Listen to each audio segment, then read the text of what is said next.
And as I was going home one day, I noticed that there was machinery moving dirt near the baseball park. And I asked Dad, I said, "Daddy, what are they doing?" He said, "They're building a swimming pool." And I said, "Well, what in the world is a swimming pool?" He said, "Well, they'll pour some cement and then they'll fill it up with water and you can go play." And so that was the building of the Honey Pie swimming pool.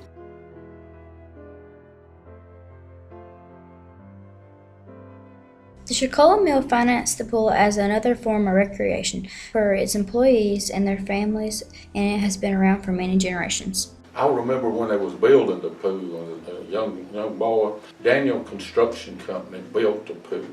And they started building the pool in 1946. The mill owned the pool. The mill built the pool for its employees. So if you were employed at Chiquola Mill, you were able to go there and swim. The pool is an impressive structure. The dimensions on that pool is 150 foot long and 50 foot wide. It's the same as an Olympic pool, except for if it didn't have a kiddie part broke in, you would have an Olympic pool. Also, that pool holds 350,000 gallons of water.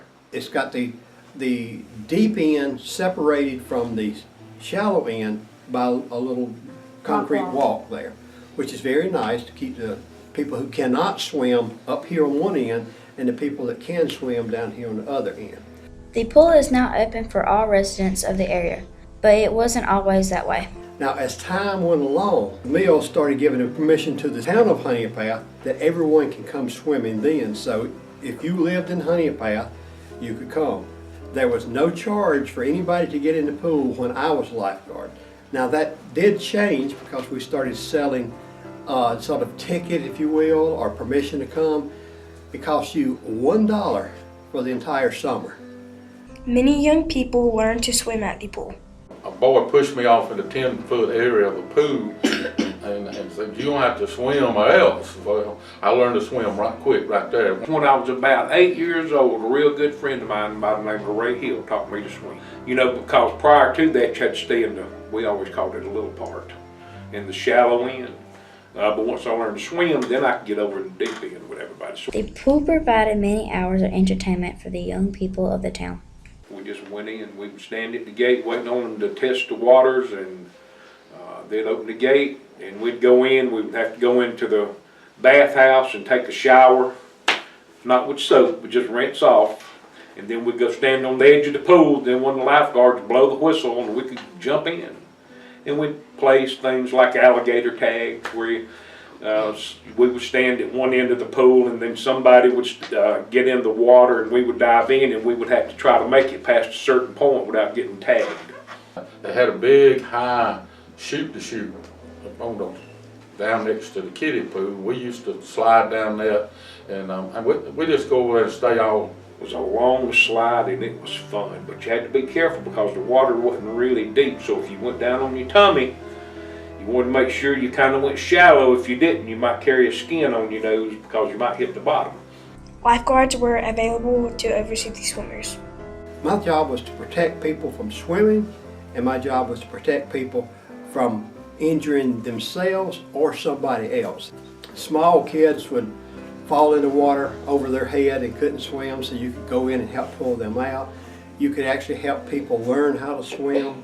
I never knew anybody that had any major type injuries because the lifeguards are real good about watching the children. They would blow the whistle. I mean, they were really good about it. Lifeguards protected the swimmers, but they also provided other services.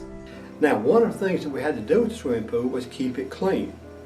Now, about once a month during the summer, we had to drain the pool, clean it a little bit, and put new water in.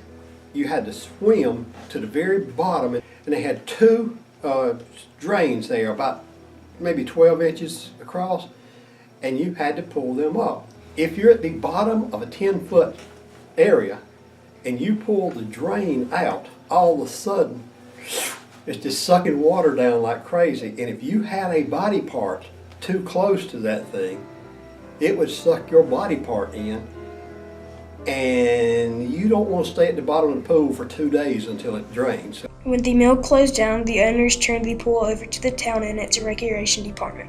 They donated the pool to the town of Honey Pie.